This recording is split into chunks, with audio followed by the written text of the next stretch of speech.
Print, ഇനി പുതിയ നിയമം പൊക്കിപ്പിടിച്ചുകൊണ്ട് ഇനിയൊരു പ്രക്ഷോഭത്തിനുള്ള സാധ്യത ആരായില്ലേ ഇവിടുത്തെ പ്രതിപക്ഷ കക്ഷികൾ? അങ്ങനെയാണല്ലോ, ഈ പ്രതിപക്ഷത്തിന് വേറെ ഒരു ജോലിയില്ലല്ലോ. കാരണം കേരളത്തിലെ ഇരവാദ പ്രൊപ്പഗാൻഡ ഇങ്ങനെ ഇടതും വലതും അവർ മത്സരിക്കുകയാണ്. ഇപ്പൊ സാക്കിറിനൊക്കെ സത്യത്തിൽ ഈ മുസ്ലിം ലീഗ് ഒന്നും സത്യത്തിൽ ഇത്രയും തീവ്രമായിട്ടുള്ള വർഗീയവാദം ഒന്നും പറഞ്ഞിരുന്നില്ല. അവർ ശരിക്കും മഞ്ചേരിയിലെ തോൽവിക്ക് ശേഷം അവരുടെ അടിത്തട്ടിലെ മണ്ണ് ഒലിച്ചുപോയി എന്ന് കഴിഞ്ഞ ശേഷമാണ് ഈ വർഗീയമായിട്ടുള്ള ധ്രുവീകരണത്തിലേക്കൊക്കെ വലിയ രീതിയിൽ മുസ്ലിം ലീഗ് മത്സരിക്കുന്നത്. അപ്പൊ CPM മുസ്ലിം ലീഗും കോൺഗ്രസും ഇങ്ങനെ പരസ്പരം ഈ വർഗീയ പ്രീണനം നടത്തിയിട്ട് ന്യൂനപക്ഷ വോട്ട് ബാങ്കിന് വേണ്ടിയിട്ട് മത്സരിച്ചുകൊണ്ടിരിക്കുകയാണ്. അപ്പൊ സാക്കിർ പറഞ്ഞല്ലോ, മുനമ്പ വിഷയത്തിൽ ഞങ്ങൾക്ക് അങ്ങനെ നിലപാടില്ല എന്ന്. ഇവരുടെ KM ഷാജി, ഇവരുടെ ആരാണ് പാർട്ടിയുടെ സംസ്ഥാന സെക്രട്ടറി അല്ലേ, അദ്ദേഹം പറഞ്ഞല്ലോ ഇത് വഖഫിന്റെ ഭൂമിയാണെന്ന്. അദ്ദേഹത്തിന്റെ നിലപാട് അത് വഖഫ് ഭൂമി എന്നാണെന്ന്. അത് അദ്ദേഹത്തിന്റെ ഒഫീഷ്യൽ ആയിട്ടുള്ള അദ്ദേഹത്തിന്റെ നിലപാടല്ലേ. അതുപോലെ നമ്മുടെ വഖഫിന്റെ ചെയർമാൻ പറഞ്ഞല്ലോ ഇത് വഖഫിന്റെ ഭൂമിയാണെന്ന്. അപ്പൊ നോക്ക്, ഇത് ഇങ്ങനെ ഒരേ സമയത്ത് നിങ്ങൾ മൈനോറിറ്റി, അത് ക്രിസ്ത്യൻ സമൂഹവുമായി ബന്ധപ്പെട്ട ഒരു വിഷയമായതുകൊണ്ട് ഇവർ പോളിഷ് ചെയ്യാണ്. അതിനിങ്ങനെ പോളിഷ് ചെയ്യണം. ഞങ്ങളൊരു കുതന്ത്രമോ ഒരു തരത്തിലുള്ള വർഗീയ വിഭജനത്തിനും ഞങ്ങൾ ശ്രമിച്ചിട്ടില്ല. കാരണം ഇവരുടെ പഴയതുപോലെ പാണ്ഡൻ നായരുടെ പല്ലിന്റെ ശൗര്യം പണ്ടേ പോലെ ഫലിക്കുന്നില്ല. ഗർഭിണി, ശൂലം, ഗുജറാത്ത് അത് തീർന്നു. പിന്നെ CA കൊണ്ടുവന്നു, അതും തീർന്നു. അതിനുശേഷം ഇപ്പൊ ഇവർക്ക് ഒരു വിഷയം കിട്ടിയിരിക്കുന്നത് വഖഫ്. ഇനിയിപ്പോ ഏക സിവിൽ കോഡ് വരും. അപ്പൊ നിങ്ങൾക്ക് ഇങ്ങനെ എന്താ പറയുക, ഇരവാദം പറഞ്ഞുകൊണ്ട് സമൂഹത്തിനിടയിൽ അന്തഛിദ്രം ഉണ്ടാക്കുക എന്നല്ലാതെ ഇതൊക്കെ സത്യസന്ധമായിട്ട് ഈ കേരളത്തിലെ പൊതുസമൂഹവും ന്യൂനപക്ഷങ്ങളും മുസ്ലിം സമുദായം ഒക്കെ കൃത്യമായിട്ട് തിരിച്ചറിയുന്നുണ്ട്. ഇതിനകത്ത് കൃത്യമായിട്ടുള്ള നീതിയുടെ രാഷ്ട്രീയമാണ്, തുല്യതയ്ക്ക് വേണ്ടിയുള്ള രാഷ്ട്രീയമാണ്. ഇപ്പോൾ ദേവൻ സാറൊക്കെ പറഞ്ഞതുപോലെ തന്നെ ഇത് ഭരണഘടനയെ ഉയർത്തിപ്പിടിക്കാൻ വേണ്ടിയിട്ടുള്ളതാണ്. ഇപ്പൊ നമുക്ക് ഭരണഘടന ഇതിനകത്ത് വഖഫിന് ഭേദഗതിയുള്ള സുഹൃത്തെ കൊണ്ടുവരുന്നത്. ഇപ്പൊ ഇതിനകത്ത് 5 പ്രധാനപ്പെട്ട ഭേദഗതികൾ. അതിൽ ഏറ്റവും പ്രധാനപ്പെട്ട സെക്ഷൻ 40 എടുത്തു കളയുന്നത് എന്തിനാണ്?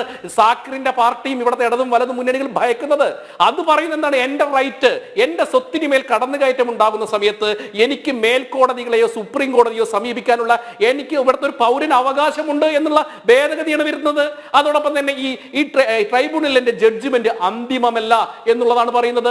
വഖഫ് സ്വത്തുക്കളെ മുഴുവൻ ഒരു ഏക പോർട്ടലിലേക്ക് കൊണ്ടുവരും എന്നുള്ളതാണ് പറയുന്നത്. ഇങ്ങനെ ഭേദഗതി വരുത്തുമ്പോൾ ഇതെങ്ങനെയാണ് ഇസ്ലാമിനെതിരാവുക? ഇതെങ്ങനെയാണ് മുസ്ലിമിനെതിരാവുക? അപ്പൊ ഇത് പ്രൊപ്പഗാൻഡ അജണ്ടയാണ്. അതൊക്കെ കാരണം ഇത് ജനങ്ങളെ സംബന്ധിച്ചിട്ട് ഇവർക്ക് കൃത്യമായിട്ട് രാഷ്ട്രീയമുണ്ട്. പിടിച്ചു വെക്കാൻ പറ്റുള്ളൂ പ്രിന്റു. ഇസ്ലാം വിരുദ്ധമാണ് എന്ന കാർഡ് ഇറക്കിയാലല്ലേ പിടിച്ചു വെക്കാൻ പറ്റുള്ളൂ. കാര്യമുണ്ട്. അതെ അതെ,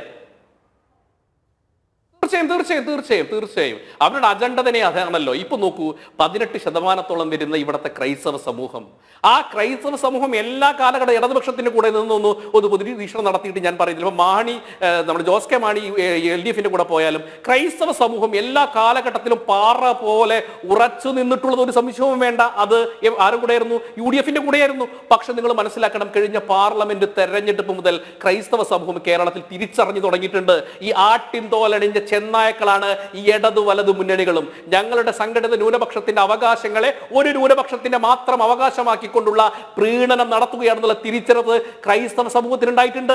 ആ ക്രൈസ്തവ സമൂഹം BJPക്ക് അനുകൂലമായി ചിന്തിച്ചിട്ടുണ്ട്. ഞങ്ങൾക്ക് വെറുതെ ഒന്നുമല്ലല്ലോ 40 ലക്ഷം വോട്ടും 20% വോട്ടിംഗ് പെർസെന്റേജും കിട്ടിയിട്ടുള്ളത്.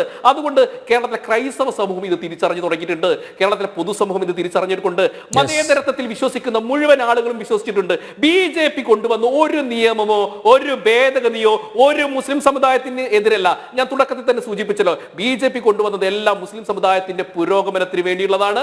അതോടൊപ്പം തന്നെ ഈ രാജ്യത്തിന്റെ ഭരണഘടനയും മതേതര മൂല്യങ്ങളും ഉയർത്തിപ്പിടിക്കുക എന്നുള്ളതിന് പ്രതിജ്ഞാബദ്ധമായ ഒരു സർക്കാരാണ് ഭരിക്കുന്നത്. അതുകൊണ്ട് ഞങ്ങൾ ആരുടെയും പിന്നാലെ പ്രീണനത്തിന് പോകില്ല. ഇപ്പൊ 2013-ലും 95-ലും കോൺഗ്രസ് നടത്തിയിട്ടുള്ള പ്രീണനമാണ് ഈ മുനമ്പമടക്കമുള്ള വിഷയങ്ങളെ ഇത്രയും വർഗീകരിച്ചത്. ഇപ്പൊ നോക്കൂ, നമ്മുടെ അംബാനിയുടെ വീടടക്കം വഖഫിന്റേതാണെന്നാണ് പറയുന്നത്.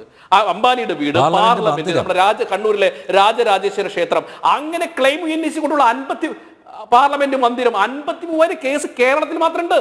നമ്മൾ മനസ്സിലാക്കണം, UPയിൽ 2,20,000 കേസാണ്, പശ്ചിമ ബംഗാളിൽ 82,000 കേസാണ്, കേരളത്തിൽ 53,000 കേസുണ്ട്. ഈ വിവാദ വിഷയം വന്ന സമയത്ത് ഈ പോർട്ടലിൽ രേഖകൾ കാണാനില്ല. മനസ്സിലാക്കണം, വിവാദ വിഷയം എന്ന സമയത്ത് ഏതാണോ ക്ലെയിം ചെയ്ത പ്രോപ്പർട്ടി കാണാനില്ല. അപ്പൊ ഇവർക്ക് മനസ്സിലായി, അപ്പൊ ഈ ഇടത് വലത് മുന്നണികൾ ഇവിടെ വർഗീയതയുടെ ചേരിതിരിവിന്റെ രാഷ്ട്രീയത്തിന് വേണ്ടി മാത്രമാണ് വഖഫിനെ കാണുന്നത്.